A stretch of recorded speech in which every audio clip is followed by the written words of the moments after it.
അസ്സലാമു അലൈക്കും വറഹ്മത്തുള്ളാ. നമ്മൾ ഇന്ന് നിലകൊള്ളുന്നുള്ളത് പരിശുദ്ധമായ ഷഅബാൻ മാസത്തിലാണ്. ഷഅബാനു ഷഹ്രി, ഷഅബാൻ എൻ്റെ മാസമാണ് എന്ന് റസൂലുള്ളാഹി സ്വല്ലല്ലാഹു അലൈഹി വസല്ലമ തങ്ങൾ പറഞ്ഞ ആ പരിശുദ്ധമായ ഷഅബാൻ മാസത്തിൽ, ഈ മാസത്തിൽ വളരെ ബഹുമാനിക്കപ്പെടുന്ന ഒരു രാത്രിയുണ്ട് അല്ലെ? നമുക്കൊക്കെ അറിയാം, പരിശുദ്ധമായ ബറാഅത്തിന്റെ രാത്രി. അതെന്താ, അങ്ങനെ ഒരു രാത്രി ഉണ്ടോ? ബറാഅത്തിന്റെ രാത്രി എന്ന് പറഞ്ഞിട്ട് അങ്ങനെ ഒരു രാത്രി ഉണ്ടോ? അതിന് തെളിവുണ്ടോ? ഖുർആനിലുണ്ടോ? ഹദീസിലുണ്ടോ? പണ്ഡിതന്മാർ പറഞ്ഞിട്ടുണ്ടോ? ഇങ്ങനെ പലതും ചോദിച്ചിട്ട് നിങ്ങളെ മുമ്പിലേക്ക് ആളുകൾ വന്നേക്കാം. ഇത് മുമ്പ് ഇസ്രാ മിഅ്റാജിനെ കുറിച്ചായിരുന്നു. പിന്നെ ആളുകൾ അത് പഠിച്ചു തുടങ്ങി. എന്താ, പരിശുദ്ധ ഖുർആനിൽ തന്നെ സുബ്ഹാനല്ലദീ അസ്റാ ബി അബ്ദിഹി ലൈലൻ മിനൽ മസ്ജിദിൽ ഹറാമി ഇലൽ മസ്ജിദിൽ അഖ്സല്ലദീ ബാറക്നാ ഹൗലഹു, ഇതൊക്കെ നമ്മൾ വിശദീകരിച്ച് വീഡിയോ ഇട്ടിട്ടുണ്ട്. അത് പരിശുദ്ധ ഖുർആനിൽ തന്നെ തെളിവ് പറഞ്ഞപ്പോ ഇപ്പൊ അതിൽ നിന്നൊക്കെ ഒരുപാട് വിട്ടുനിന്നു. ഇപ്പൊ പിടിക്കുന്നത് ഏതാ? ബറാഅത്ത് എന്ന് പറഞ്ഞിട്ട് അങ്ങനെ ഒന്നുണ്ടോ? ഖുർആനിലുണ്ടോ? അതുപോലെ തന്നെ ഹദീസിലുണ്ടോ? ഇങ്ങനെയാണ് ആളുകൾ ചോദിക്കുന്നത്. അത് നമ്മുടെ ഈമാൻ പിഴപ്പിക്കാൻ വേണ്ടി ചോദിക്കുന്നതാണ്. ഞാനൊരു കാര്യം ചോദിക്കട്ടെ, നമ്മൾ ഓരോ കാര്യങ്ങളും കണ്ടുപഠിക്കുന്നത് ആരിൽ നിന്നാ? നമ്മുടെ പൂർവികരായ ആളുകളിൽ നിന്ന്, നമ്മുടെ ഉപ്പൂപ്പമാരിൽ നിന്ന്, അതുപോലെ തന്നെ ഉസ്താദ് മശായിഖന്മാരിൽ നിന്ന് അല്ലെ? അവരൊക്കെ ഏത് വഴിയാണോ നമുക്ക് പഠിപ്പിച്ചു തന്നത് അതിലൂടെയാണ് നമ്മൾ പോകേണ്ടത്. ഇസ്ലാമിന്റെ തെളിവെന്താ? പരിശുദ്ധ ഖുർആൻ, ഹദീസ്, ഇജ്മാഅ്, ഖിയാസ്. ഈ 4 എണ്ണമല്ലേ ഇസ്ലാമിന്റെ പ്രമാണം? ഈ പ്രമാണങ്ങളിലൂടെയല്ലേ ഇസ്ലാമിന്റെ ഓരോ കാര്യങ്ങളും വരുന്നത്? ഈ കാര്യങ്ങൾ വെച്ചിട്ടല്ലേ നമ്മുടെ ഈ മദ്ഹബിന്റെ ഇമാമിങ്ങൾ നമ്മെ പഠിപ്പിക്കുന്നുള്ളത്. ഇനി നമുക്ക് ബറാഅത്തിന്റെ രാത്രിയിലേക്ക് വന്നാൽ, നമുക്ക് എന്തൊരു കാര്യവും അല്ലാഹു തആല പരിശുദ്ധ ഖുർആനിലൂടെ പറയുമ്പോൾ വിശദീകരിച്ച് പറയില്ല. ഉദാഹരണത്തിന് നമ്മൾ ദിവസവും നിസ്കരിക്കേണ്ട നിസ്കാരങ്ങളെ കുറിച്ച് അല്ലാഹു തആല എന്താ പറഞ്ഞേ? വഅഖീമുസ്സലാ, നിങ്ങൾ നിസ്കാരത്തിനെ നിലനിർത്തുക, ഇങ്ങനെയാണ് നിസ്കരിക്കേണ്ടത്, ഇത്ര റക്അത്താണ് നിസ്കരിക്കേണ്ടത്, ആ നിസ്കാരത്തിന്റെ ഫർള് ഷർത്ത് ഒന്നും അല്ലാഹു തആല ഖുർആനിൽ പറഞ്ഞിട്ടില്ല.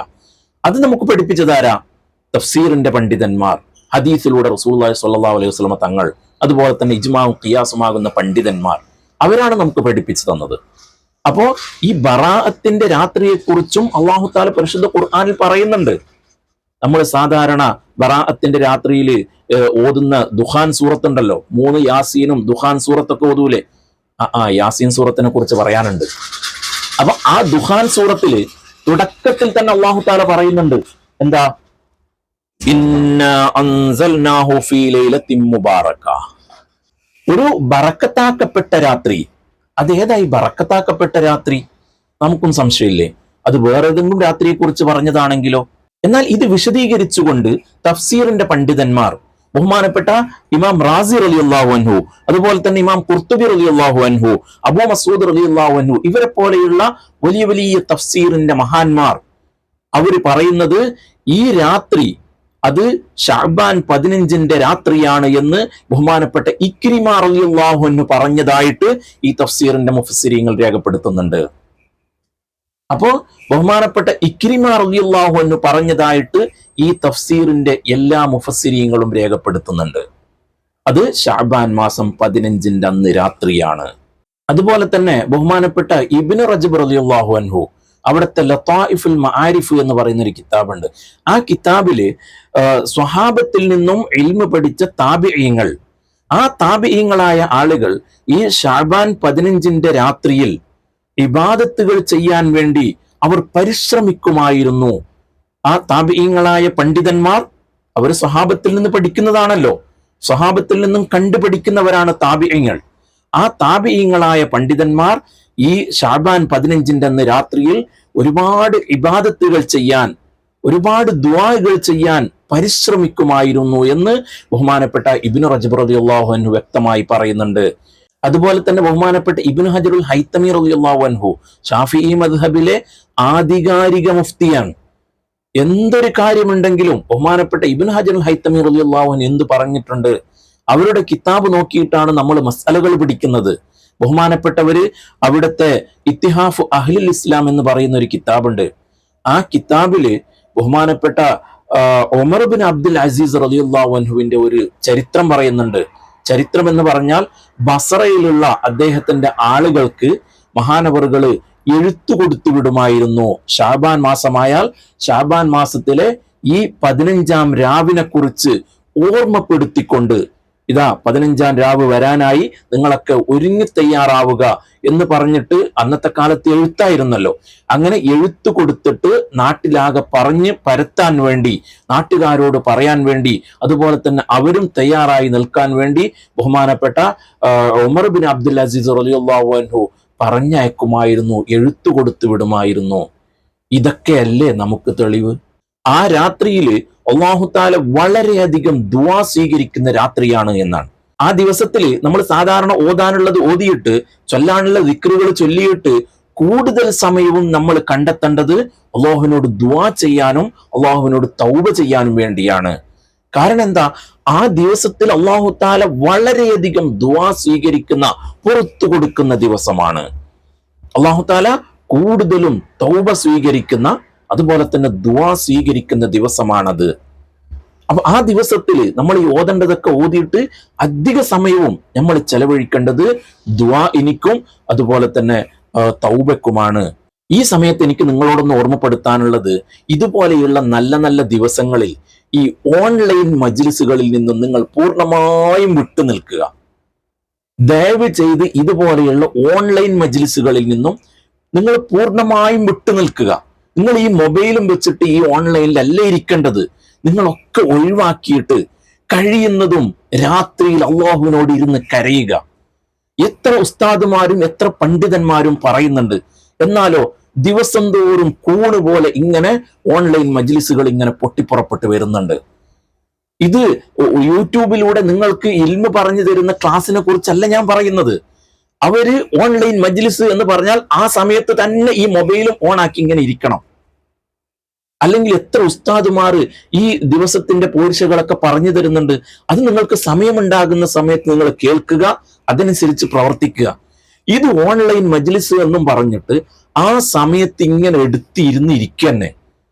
ഒരു ഭർത്താവ് വന്ന് കയറിയാലും പ്രശ്നമില്ല, മക്കൾ എന്തെങ്കിലും ചോദിച്ചാലും പ്രശ്നമില്ല, ഒന്നും ഇതിങ്ങനെ സ്വർഗത്തിലെത്തുകയാണ്. എന്തിനാണ് ആളുകളെ കൊണ്ട് ഇങ്ങനെ പറയിപ്പിക്കുന്നത്? അല്ലാഹു തആല നമ്മളെല്ലാം നന്നാക്കി തരട്ടെ. ആമീൻ യാ റബ്ബൽ ആലമീൻ. അപ്പൊ ഞാൻ പറഞ്ഞു വന്നത്, അത്രത്തോളം പോരിശയുള്ള ഒരു രാത്രിയാണ് ഈ ബറാഅത്തിന്റെ രാത്രി. ആ രാത്രിയിൽ നമ്മൾ എന്തിനാണ് ഈ യാസീൻ ഓതുന്നത്? അതും ഒരു ചോദ്യമാണല്ലേ. എന്തിനാണ് യാസീൻ ഓതുന്നത്? വേറെ എത്ര സൂറത്തുകൾ ഓതാനുണ്ട്, അല്ലെങ്കിൽ എത്ര ദിക്റുകൾ ചൊല്ലാനുണ്ട്, സ്വലാത്തുകൾ ചൊല്ലാനുണ്ട്. എന്നാൽ റസൂലുള്ളാഹി സ്വല്ലല്ലാഹു അലൈഹി വസല്ലമ തങ്ങൾ പറഞ്ഞത്, ഈ യാസീൻ എന്ന് പറഞ്ഞാൽ അത് ഉമ്മുൽ ഖുർആനാണ്. അതുപോലെ തന്നെ ലിമാ കുരിഅലഹു, ആ യാസീൻ എന്തിനു വേണ്ടിയാണോ നിങ്ങൾ ഓതുന്നത് അത് അതിനു വേണ്ടിയുള്ളതാണ്. അതുപോലെ തന്നെ സംസം വെള്ളത്തിനെ കുറിച്ചിട്ടും ഹബീബായ റസൂലുള്ളാഹി സ്വല്ലല്ലാഹു അലൈഹി വസല്ലം തങ്ങൾ അങ്ങനെ പറഞ്ഞിട്ടുണ്ട്.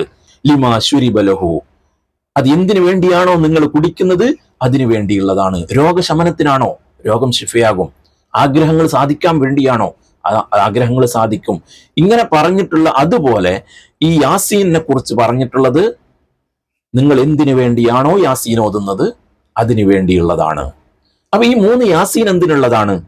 ഒന്നാമത്തത് നമ്മുടെ റിസ്ഖിൽ വിശാലത ലഭിക്കാൻ വേണ്ടി. നമുക്ക് ജീവിക്കുന്നിടത്തോളം കാലം ഒരു ബുദ്ധിമുട്ടുമില്ലാതെ നമ്മൾ ഭക്ഷണം കഴിക്കണം, അല്ലെ? അത് എങ്ങനെയുള്ള ഭക്ഷണം? ഹലാലായ ഭക്ഷണം. നമ്മൾ ജീവിക്കുന്നിടത്തോളം കാലം നമ്മുടെ അന്നം മുട്ടാൻ പാടില്ല. അതുപോലെ തന്നെ പിന്നൊരാളിലേക്ക് കൈ നീട്ടി ഇറക്കാൻ പാടില്ല. അല്ലാഹു തആല കാത്ത് സലാമത്താക്കുമാറാവട്ടെ. ആമീൻ യാ റബ്ബൽ ആലമീൻ.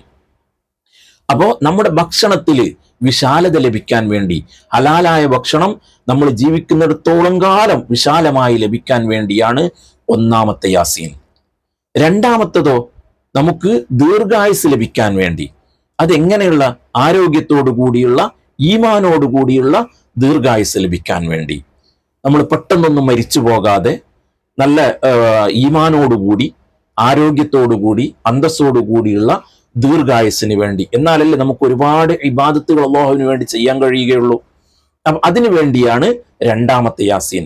മൂന്നാമത്തെ യാസീനോ നമ്മുടെ ആഖിബത്ത് നന്നാവാൻ വേണ്ടി, മരിക്കുന്ന സമയത്ത് ഈമാനോടുകൂടി മരിക്കാൻ വേണ്ടി, നമ്മുടെ കടങ്ങളൊക്കെ വീടിക്കൊണ്ട് എല്ലാ ഹക്കടപാടുകളും തീർത്തുകൊണ്ട് മരിക്കുന്ന സമയത്ത് കാമിലായ ഈമാനോടുകൂടി ലാ ഇലാഹ ഇല്ലല്ലാഹ് എന്നുള്ള ആ കലിമ ഉറക്കെ പറഞ്ഞുകൊണ്ട് മരിക്കാനുള്ള ആ ഭാഗ്യം നമുക്ക് ലഭിക്കാൻ വേണ്ടി. അപ്പൊ ഈ 3 കാര്യങ്ങളാണ് നമുക്ക് ഈ 3 യാസീനിലൂടെ കരുതാനുള്ളത്. കാരണം നമ്മൾ ജീവിക്കുന്നിടത്തോളം കാലം നമുക്ക് ഭക്ഷണം വേണം, അല്ലെ? അതുപോലെ തന്നെ ജീവിക്കുന്നിടത്തോളം കാലം നമ്മൾ ഈമാനോടുകൂടി ജീവിക്കണം, അതിനുള്ള ദീർഘായുസ് വേണം. നമുക്ക് ഒരുപാട് കാര്യങ്ങൾ ഇവിടെ ചെയ്യാനുണ്ട്. അതുപോലെ തന്നെ മരിക്കുന്ന സമയത്ത് കാമിലായ ഈമാനും വേണം. അപ്പൊ ഈ 3 കാര്യങ്ങൾ നമ്മൾ മനസ്സിൽ ആഗ്രഹിച്ചുകൊണ്ട് യാസീൻ ഓതുമ്പോ, യാസീൻ ഓതുന്നത് എന്താണോ അത് അല്ലാഹു തആല തരുമെന്ന് റസൂലുള്ളാഹി സ്വല്ലല്ലാഹു അലൈഹി വസല്ലം തങ്ങൾ പഠിപ്പിച്ചതാണ്. ഇതിനേക്കാളും വലിയ തെളിവ് വേറെ എന്താ വേണ്ടത്? അതുപോലെ തന്നെ ദുഹാൻ സൂറത്ത്, ഈ ദുഹാൻ സൂറത്തിലാണല്ലോ ഈ പരിശുദ്ധ ദിവസത്തിനെ കുറിച്ച് പറഞ്ഞിട്ടുള്ളത്. അപ്പൊ ആ സൂറത്ത് ഓതണം. അതുപോലെ തന്നെ ഒരുപാട് ദിക്റുകൾ ഒക്കെ പറഞ്ഞിട്ടുണ്ട്. അതൊക്കെ നമ്മൾ കഴിവിന്റെ പരമാവധി ചൊല്ലി തീർത്തിട്ട് ബാക്കിയുള്ള മുഴുവൻ സമയവും നമ്മൾ ദുആഇന് വേണ്ടി സമയം കണ്ടെത്തുക. ആ ഒരു ദിവസം ഉറങ്ങിയില്ലെങ്കിൽ പ്രശ്നമൊന്നുമില്ല, കാരണം അത്രയും ബഹുമാനമുള്ള ദിവസമാണ് ഇത്. നമ്മൾ ഇതൊന്നും മനസ്സിലാക്കാതെ പല ആളുകളും ഈ ഖുർആനിന്റെ പരിഭാഷയും കൊണ്ടുവന്ന് തന്നിട്ട് ഇതിനെക്കുറിച്ച് പറഞ്ഞാൽ നമ്മൾ അതിലുള്ളത് വായിച്ചു നോക്കും. ഇത് ആര് എഴുതിയതാണ് എന്നോ, ഇത് നമ്മുടെ ഈമാൻ തെറ്റിക്കാൻ വേണ്ടി ചില ആളുകൾ മനഃപൂർവ്വം എഴുതി ഉണ്ടാക്കിയതാണ് എന്നോ ഒന്നും മനസ്സിലാകാതെ നമ്മൾ ഇതിന്റെ ഒറിജിനാലിറ്റിയെ സംശയിച്ചുകൊണ്ട് നമ്മുടെ ഈമാൻ തെറ്റുന്ന വഴിയിലേക്ക് പോകാൻ സാധ്യതയുണ്ട്. അത് നമ്മളിൽ നിന്നും ഉണ്ടാവാൻ പാടില്ല. അല്ലാഹു സുബ്ഹാനഹു വ തആല ഒരുപാട് നന്മകൾ ഇഖ്ലാസോടുകൂടി ചെയ്യാനുള്ള തൗഫീഖ് നൽകുമാറാവട്ടെ. നല്ല കാര്യങ്ങൾ പറയുവാനും നല്ലത് സ്വീകരിക്കുവാനും നല്ലത് ജീവിതത്തിൽ പകർത്തുവാനും അതിലൂടെ അള്ളാഹുവിന് ഇഷ്ടമുള്ള അടിമയായി മാറാനുമുള്ള തൗഫീഖ് നമുക്കെല്ലാവർക്കും അല്ലാഹു തആല നൽകി തരുമാറാവട്ടെ. അതുപോലെ അല്ലാഹു തആല ഭക്ഷണത്തിൽ വിശാലത നൽകുമാറാവട്ടെ. ഈമാനോടുകൂടി ജീവിപ്പിച്ച് ഈമാനോടുകൂടി അല്ലാഹു തആല മരിപ്പിക്കുമാറാവട്ടെ. ആമീൻ യാ റബ്ബൽ ആലമീൻ. നിങ്ങൾ എല്ലാവരും എനിക്കും കുടുംബത്തിനും വേണ്ടിയും എല്ലാ ദിവസവും അതുപോലെ തന്നെ പ്രത്യേകിച്ച് ഈ നല്ല നല്ല ദിവസങ്ങളിൽ ദുആ ചെയ്യണമെന്ന് ദുആ കൊണ്ട് വസിയത്ത് ചെയ്യാണ്. ഇനി മിനിഞ്ഞാന്ന് ഞാൻ ചോദിച്ച ഒരു ചോദ്യത്തിന്റെ ഉത്തരം, ചോദ്യം ഇതായിരുന്നു: നിസ്കാരത്തില് 1-ാം സലാം വീട്ടൽ ഫർളാണ്, അല്ലെ? 2-ാം സലാം വീട്ടൽ സുന്നത്താണ്. എന്നാൽ 1-ാം സലാം വീട്ടിയിട്ട് 2-ാം സലാം വീട്ടൽ ഹറാമാകുന്ന ഒരു സമയമുണ്ട്, അതെപ്പോഴാണ് എന്ന്. അതിന്റെ ഉത്തരം എന്ന് പറയുന്നത്, 1-ാം സലാം വീട്ടിയതിന്റെ ഉടനെ നമ്മുടെ വുളൂ മുറിഞ്ഞാൽ, 1-ാം സലാം വീട്ടിയിട്ട് 2-ാം സലാം വീട്ടുന്നതിന്റെ ഇടയിൽ നമ്മുടെ വുളൂ മുറിഞ്ഞാൽ 2-ാം സലാം വീട്ടൽ ഹറാമാണ്. ആ വുളൂ മുറിയുന്നത് ഏത് രൂപത്തിലായാലും, ചിലപ്പോ നമ്മൾ 1-ാം സലാം വീട്ടി, ആ വീട്ടിയപ്പോ നമ്മുടെ കീഴ്വായു പോയി, അപ്പോൾ വുളൂ മുറിഞ്ഞു, അല്ലെ? എന്നാൽ 2-ാം സലാം വീട്ടാൻ പാടില്ല. അല്ലെങ്കിൽ നമ്മൾ വീട്ടിൽ നിസ്കരിക്കുകയായിരുന്നു, 1-ാം സലാം വീട്ടി, ആ വീട്ടിയപ്പോഴാണ് ഭാര്യ നമ്മൾ അടുക്കലേ കൂടി പോയി, അറിയാതെ കൈ തട്ടിപ്പോയി, വുളൂ മുറിഞ്ഞില്ലേ? 2-ാം സലാം വീട്ടൽ ഹറാമാണ്. ഇനി അതുപോലെ തന്നെ 1-ാം സലാം വീട്ടിയതിന്റെ ഉടനെ നമ്മുടെ ശരീരത്തിൽ നജസ് വന്നു ചേർന്നാൽ, ഉദാഹരണത്തിന് നമ്മൾ വീട്ടിൽ നിസ്കരിക്കുകയായിരുന്നു, 1-ാം സലാം വീട്ടി, അപ്പോഴാണ് കളിച്ചുകൊണ്ടുണ്ടായിരുന്ന ഒരു കുട്ടി വന്നിട്ട് നമ്മളെ പിടിച്ചത്. ആ കുട്ടിയുടെ കയ്യിൽ നജസ് ഉണ്ടായിരുന്നു, മൂത്രയിച്ചിട്ടോ കാഷ്ടിച്ചിട്ടോ എന്തെങ്കിലും തൊട്ടിട്ട് വന്നിട്ട് നമ്മുടെ മേല് പിടിച്ചു, നമ്മുടെ ശരീരം പിടിച്ചു. അപ്പൊ നമ്മുടെ ശരീരത്തിൽ നജസായില്ലേ? അപ്പൊ 2-ാം സലാം വീട്ടാൻ പാടില്ല. ഇതായിരുന്നു അതിന്റെ മസ്അല. അല്ലാഹു സുബ്ഹാനഹു വ തആല നല്ല കാര്യങ്ങൾ മനസ്സിലാക്കാനുള്ള തൗഫീഖ് നൽകുമാറാവട്ടെ. ആമീൻ യാ റബ്ബൽ ആലമീൻ. അസ്സലാമു അലൈക്കും വറഹ്മത്തുള്ളാഹി.